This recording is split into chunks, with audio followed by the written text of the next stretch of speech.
Parabéns por uma nova vida. Depois de descobrir a leucemia mieloide crônica, Marcel teve a sorte de encontrar um doador de medula. Vou dar isso aqui pra minha mãe, que a minha mãe, ela se aposentou só pra ficar comigo aqui no hospital. Ela não queria se aposentar, ela amava o trabalho dela lá. Ela largou tudo só pra ficar comigo aqui no dia a dia. Você vai se emocionar no Bem-Estar de hoje, que também vai falar sobre câncer de intestino. A Viviane descobriu a doença assistindo o programa. Essa irregularidade, ela não é desejável e ela pode estar relacionada a uma doença do intestino. Quando eu assisti o programa, que eu vi esse médico falando esses sintomas, aí que a gente começou a correr atrás de todos os outros exames. Que outros exames podem diagnosticar o câncer? Você sabe reconhecer os sinais do teu corpo quando algo não está bem? 2 médicos vão ajudar a gente hoje. O cirurgião do aparelho digestivo, nosso consultor, Dr. Fábio Atuí, e também a oncologista do trato gastrointestinal, doutora Fernanda Caparelli. Você tem dúvidas, histórias para contar? Escreve pra gente. Usa a hashtag Você no Bem-Estar ou liga 40022884. O que você faria para ter sua vida de volta? A gente vai começar o programa de hoje com uma reportagem emocionante contada pela Valéria Almeida e a produção é da Aline Almeida. Uma dor na barriga. Marcel pensou ser uma hérnia e procurou ajuda médica.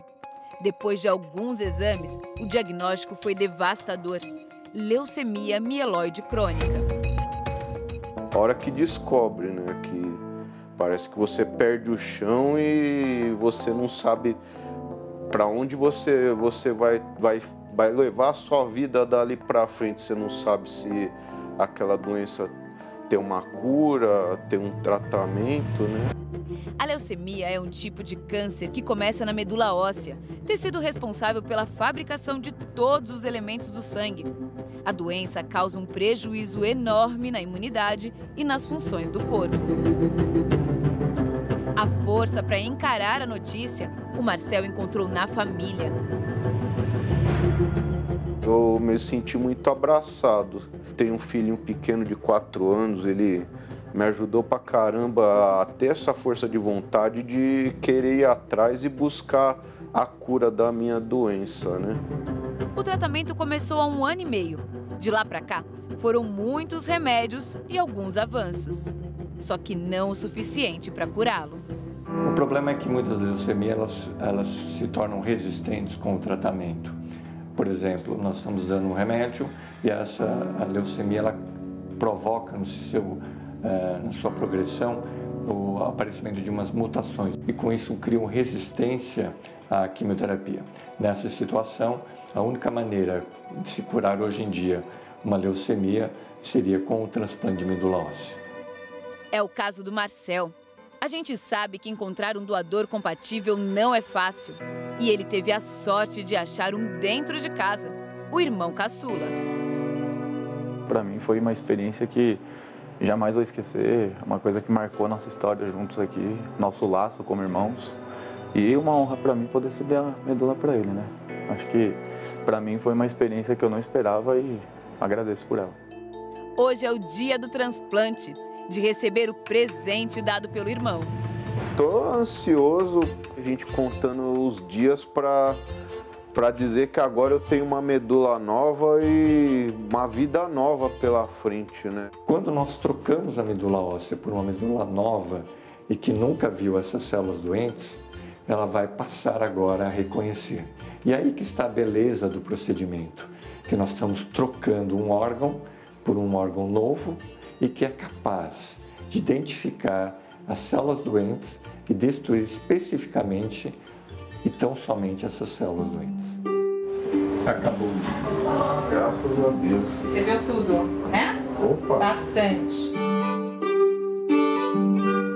Olha, o Marcel acabou de receber a medula do irmão, o transplante acabou. O que começa agora é uma aposta para saber quem vai acertar o dia da pega, que é quando a medula passa a trabalhar no organismo.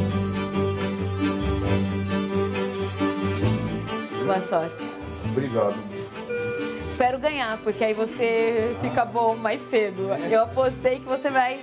O dia da pega vai ser antes do que o dia que você escolheu, hein? Vamos ver quem ganha esse bolão aí.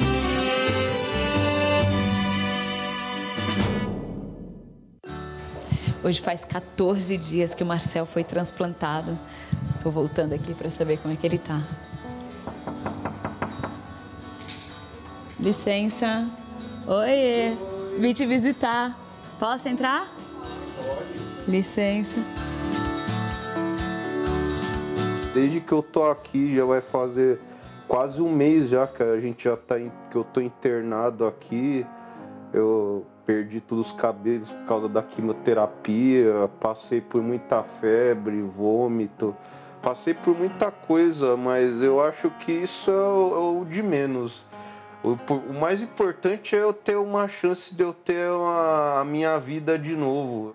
A pega costuma acontecer entre o 14º e o 21º dia. E o marcador que vai identificar isso são os neutrófilos. Quando o paciente fica com 500 neutrófilos por 2 dias consecutivos, nós chamamos que essa medula enxertou e no jargão médico nós chamamos de pega medular. Olha, eu tô bem ansioso, eu vou ser bem sincero, eu espero que seja o mais rápido possível. Olha, o que eu tenho aqui são os resultados de exames. Olha, vamos comemorar essa pega da medula? Meu Deus! E eu trouxe, ó.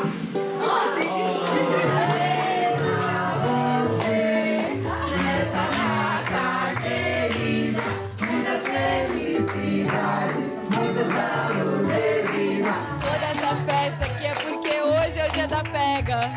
Agora a medula tá funcionando. Olha, eu vou pedir desculpa pra todo mundo, até pro meu irmão, viu? Mas eu vou dar isso aqui pra minha mãe. A minha mãe, ela se aposentou só pra ficar comigo aqui no hospital. Ela não queria se aposentar, ela amava o trabalho dela lá.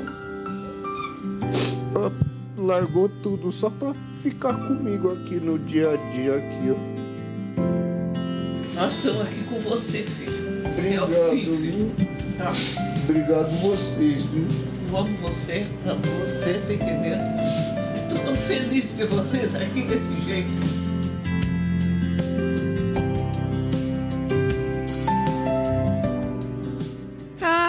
Ai, todo mundo aqui teve que respirar mais fundo, né, doutor Fábio, para não chorar, porque é muito emocionante, né? Olha a mensagem que chegou da Evelyn. Que história inspiradora e maravilhosa para agradecer e lutar pela vida. Força, Marcel!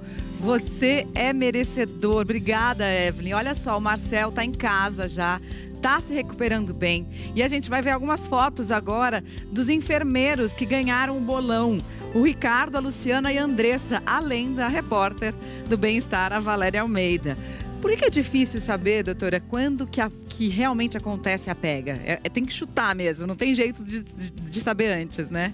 Geralmente, é como o doutor Celso falou, o mais comum é em torno do 14º, 21º dia, mas isso depende muito do tipo de doença, de leucemia, de doença hematológica que a gente está lidando, o tipo de transplante de medula e principalmente de interações do organismo e do sistema imunológico do próprio paciente com a medula, o enxerto que a gente chama. Mas geralmente o mais comum é isso, em torno do 14º até a 3ª semana. E é uma festa mesmo, viu, Mari? Não pensa que aquilo aconteceu só porque estava o repórter da Globo, nada. Não, é uma grande festa, porque tem um marco, a partir daquele dia pegou, aí as coisas já decolam e vão muito melhor. Nova vida mesmo, Acontece com todos os pacientes que fazem o transplante, quando pega, é uma festa. Você já se emocionou com essa reportagem do Marcel? Prepare-se, porque você vai se emocionar mais ainda, porque a gente vai mostrar agora uma história que o Dr. Fábio ajudou a mudar. A gente vai conhecer agora a Viviane.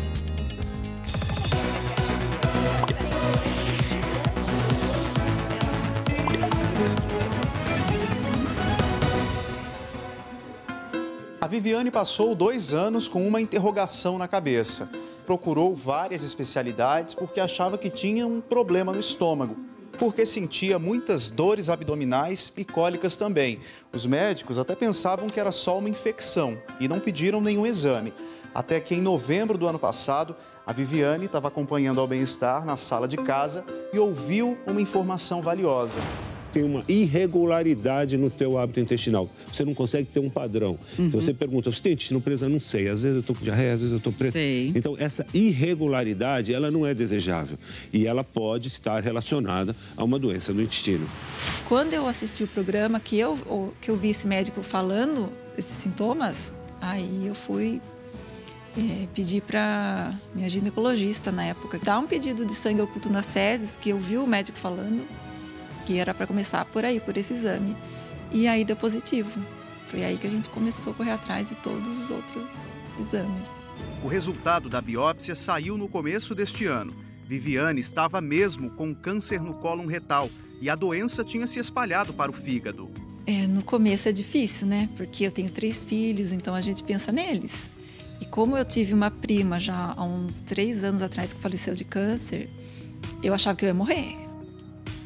Ela começou o tratamento logo depois e de lá para cá... A partir da primeira sessão de quimioterapia já melhorei muito. Já conseguia me alimentar melhor, já conseguia não ficar tanto tempo mais deitada, que eu ficava muito tempo deitada.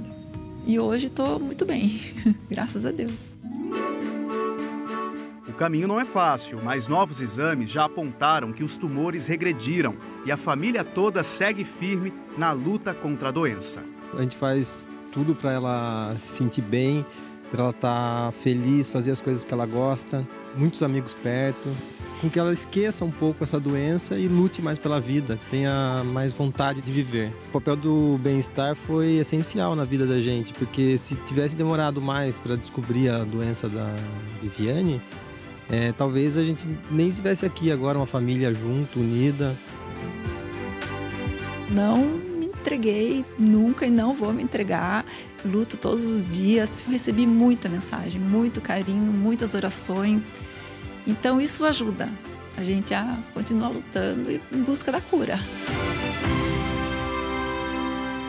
Certeza que você vai receber mais mensagens, mais orações, mais carinho. E a gente queria dizer aqui, representando toda a equipe do Bem-Estar, que depoimentos como esse fazem a gente realmente sentir que o nosso trabalho vale a pena e que o outro lado, quando vocês topam falar com a gente também, ajuda a inspirar milhares de pessoas, milhões de pessoas que estão assistindo a gente, salvar outras vidas, não é isso? Claro. Muito emocionante. Tem uma dúvida do nosso auditório virtual sobre os sintomas mais frequentes para a identificação do câncer de intestino. Vamos começar a falar então, vamos começar por esse aqui. O Dr. Fábio já falou algumas vezes dele aqui no Bem-Estar. Vamos ver quais são os sintomas. Sangramento. O que o sangramento significa? Olha, Mari, o sangramento no intestino tem que ser um sinal de alerta. Como é frequente, por causa de problemas no ânus, como hemorroida, como fissuras, você encontrar às vezes um pouquinho de sangue nas fezes ou no papel, quando vai ao banheiro, as pessoas dão pouca importância para esse sinal. Esse sinal é muito importante. A mucosa do intestino, o lugar onde tem a lesão, pode... aquela lesão que está na mucosa, ela é mais delicada, ela é mais friável. E isso pode fazer com que o sangue aconteça no trajeto do cocô no intestino e saia junto com as fezes. Então, é muito importante você olhar o seu cocô depois de ir ao banheiro. Se você nota uma diferença de textura, de cor, presença de sangue, presença de muco, você deve procurar um médico, porque nem tudo que sangra é hemorroida. A gente já falou isso muitas vezes, mas não custa repetir. Nem tudo que sangra é hemorroida. Agora, doutora, o câncer pode estar em qualquer posição dentro do intestino? Vai ter sangue? Pode, mas geralmente o mais comum são as lesões do lado direito, que é esse que a gente chama de seco, né? O cólon ascendente, o intestino, é a parte inicial do intestino grosso. O mais comum são essas lesões, na verdade, sangrarem, só que são sangramentos que a gente não detecta, porque muitas vezes são sangramentos de pequena monta e as fezes que passam do lado direito são fezes mais líquidas. Geralmente, os tumores do lado esquerdo que sangram, e o tumor mais incidente, a localização mais incidente é do sigmoide, que é essa região em S, que a gente chama, esses tumores, quando sangram, eles chamam a atenção do paciente, porque é o sangue que o paciente vê no vaso sanitário, que ele eventualmente vai se limpar com papel higiênico e nota o sangue no papel higiênico. Mas, na verdade, qualquer localização do intestino pode ter sangramento, desde que essa lesão que esteja ali na mucosa, que é o revestimento interno do intestino, esteja, como o Fábio falou, friável, machucada, as fezes mais ressecadas passam e isso propicia um sangramento maior. E às vezes o sangue do lado direito é tão intenso e ele não é visualizado que o sintoma que o paciente sente é anemia, fraqueza. As pessoas falam, nossa, você está pálido, você começa a ficar cansado para ir fazer uma compra, para ir fazer a sua atividade do dia a dia. Então esse sangue é mais crônico. Enquanto esse sangue é um sangue que é mais visível no vaso sanitário. Então já falamos de 3 sintomas aí importantes, né? Sangramento nas fezes, anemia e cansaço, aquela sensação de que você está mais cansado. Vamos falar de mais um aqui, que agora a gente vai abrir essa tampinha aqui, perda de peso. Por que uma pessoa que tem um câncer no intestino começa a perder peso? Como qualquer tumor, na verdade, a perda de peso ela é um reflexo geralmente de um tumor mais avançado, de um volume de doença um pouco maior. E para nós, médicos, esse é um sintoma de alerta importante, eventualmente até para doença fora do intestino, que é o que a gente chama, por exemplo, de doença metastática. A gente pode ter perda de peso por um tumor que atrapalha a absorção dos nutrientes? Até pode, mas geralmente é por vários aspectos de fatores que o próprio tumor produz, como fatores inflamatórios, que reduzem o apetite e fazem com que a pessoa tenha uma perda de peso mais importante, que geralmente para a gente é expressa por pelo menos uma perda de 10% do peso habitual do paciente, pelo menos no intervalo de tempo de 6 meses. Então isso pode acontecer com pessoas de qualquer peso. A pessoa pode ser magra, pode ser mais gordinha, qualquer peso isso pode acontecer. A diferença é mais importante do que o valor absoluto. Então, quanto se perdeu e o período que se levou para perder. O tumor consome energia. Então, independente do corpo, ele vai se dividindo e vai consumindo energia. Então, ele rouba essa energia do indivíduo. Além disso, ele tira a fome. Então, a pessoa come menos e gasta mais energia. Vamos para a próxima aqui. Vou levantar a outra tampinha. Vontade de ir ao banheiro sem existir o cocô. Esse é um sintoma que tem uma característica bem interessante.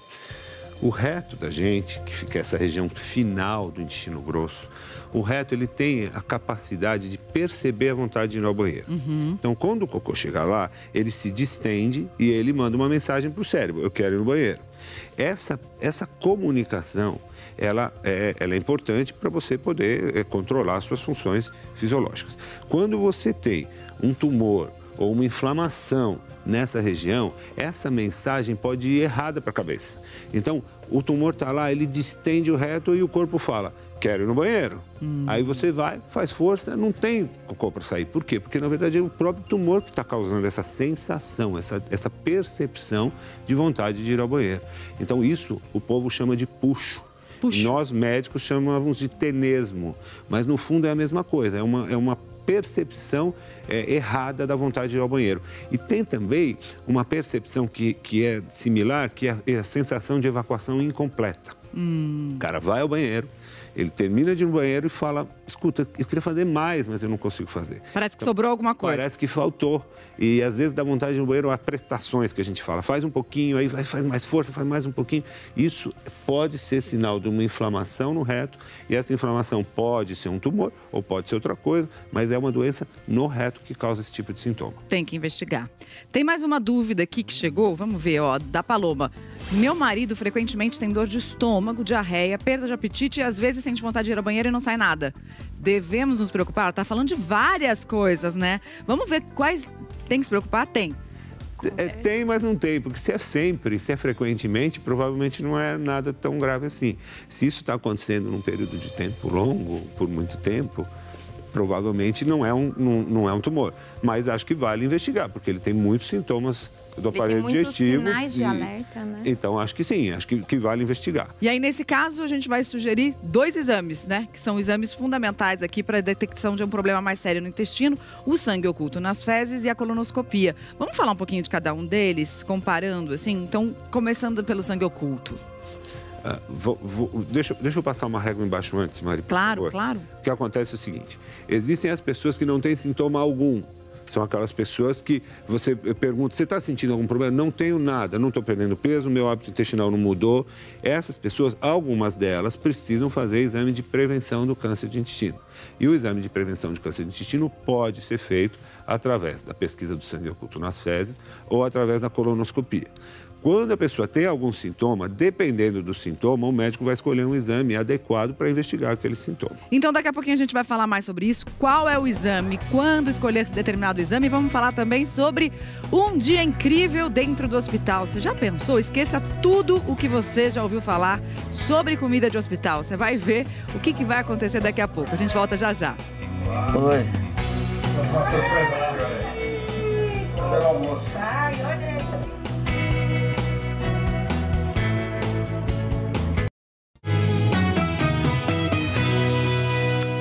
Bem-vindo de volta ao Bem-Estar. A gente vai ver agora uma iniciativa de um hospital aqui de São Paulo que tenta mudar uma realidade que é bastante triste. Muitos pacientes que estão internados sofrem de problemas de desnutrição porque não gostam da comida. Agora, olha o que eles estão fazendo para mudar isso. Valéria Almeida conta pra gente. Arroz grega, creme de espinafre e filé de peixe com molho de camarão. Para deixar tudo melhor, pudim para sobremesa. Um cardápio preparado por um chefe numa cozinha de hospital.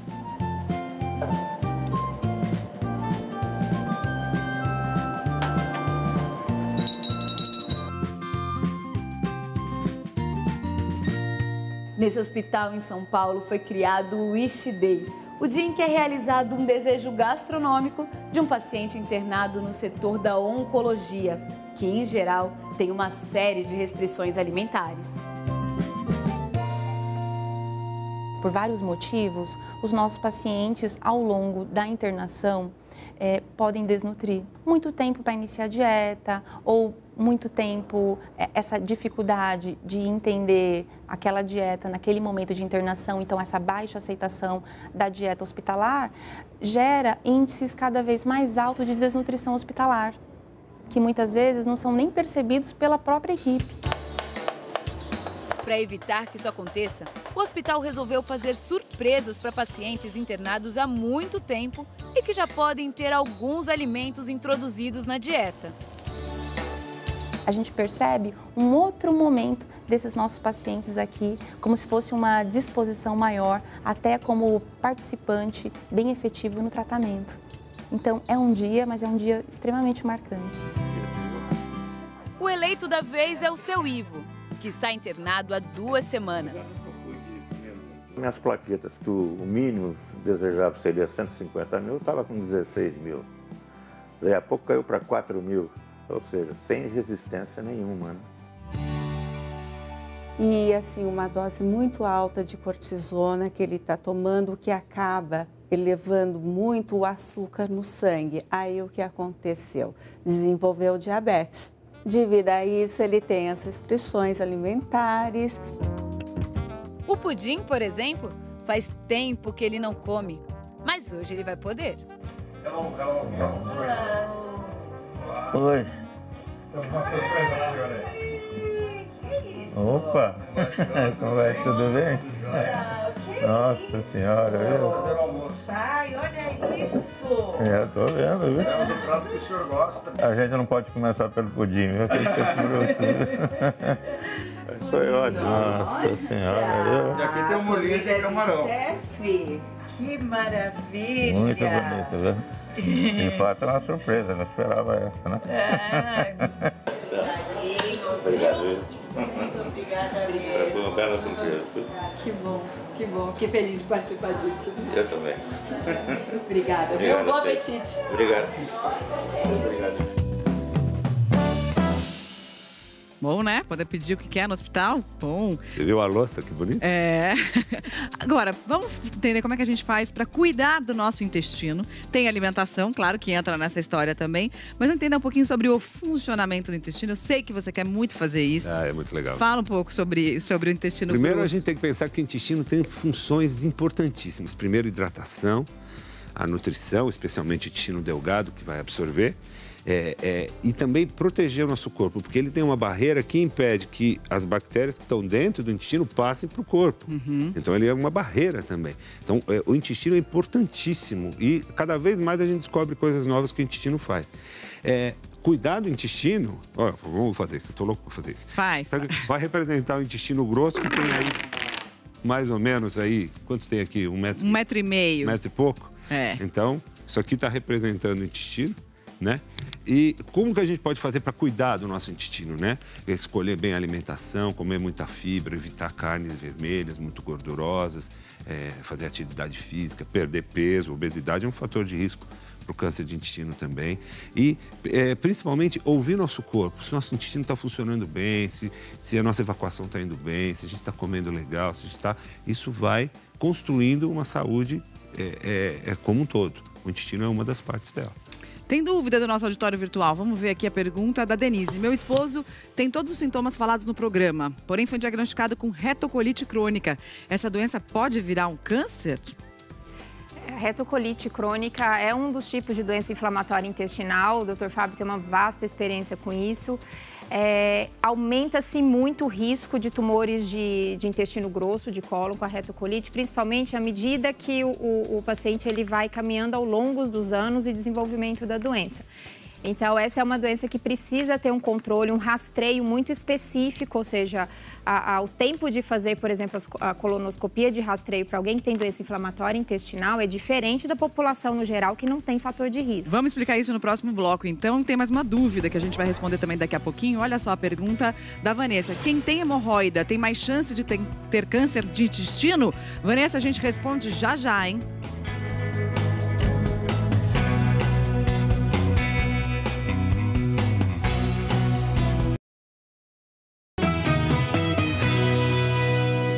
G1 em 1 minuto.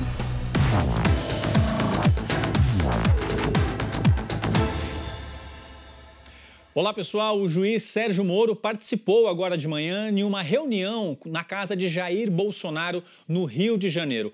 Essa reunião foi para discutir um convite para que Moro assuma o Ministério da Justiça ou uma eventual vaga no Supremo Tribunal Federal.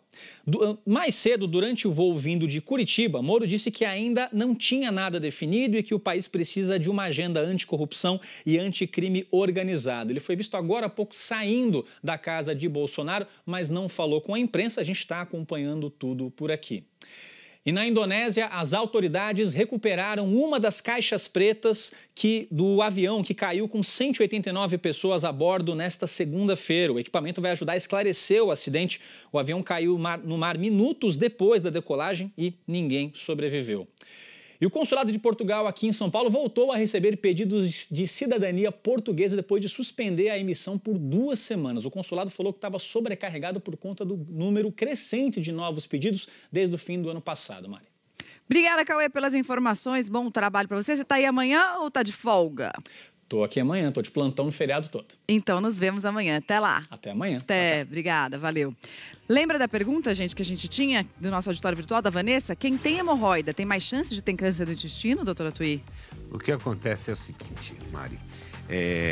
Quando o cara tem hemorroida, às vezes sangra um pouquinho na hora de ir no banheiro. Aí ele acostuma com esse sangue.